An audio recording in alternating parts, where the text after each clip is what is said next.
Hi friends, ఇప్పుడైతే మనం మహానందికి చూడడానికి అయితే వెళ్దాం రండి. లోపలికి ఎంట్రన్స్ ఇది. మహానందిలో అతి పెద్ద నంది అండి, చూద్దాం రండి. చాలా అంటే చాలా పెద్ద నంది అండి. నేను ఇదే ఫస్ట్ టైం చూడడం ఇంత పెద్ద నందిని. లోపలికి వెళ్దాం రండి.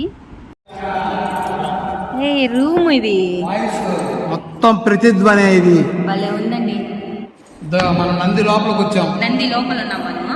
మహానందికి వచ్చినప్పుడు ఖచ్చితంగా ఈ మహానందిని చూడాలి. చాలా పెద్దది, రీసౌండ్ కూడా వస్తుంది చూడండి. దగ్గరగా 60 అడుగులు ఉంది నంది హైట్. మా వాయిస్ గట్టి పరిపిస్తుంది. Hello Chaitra's kitchen wall, please subscribe చేయండి. చాలా బాగుంది ఇది. బయట నుంచి చూస్తే ఉత్తరం అనుకో, లోపలికి వస్తే పెద్ద రూమ్ ఇది. పెద్ద రూమ్. ఓం నమ శివాయ. ఓం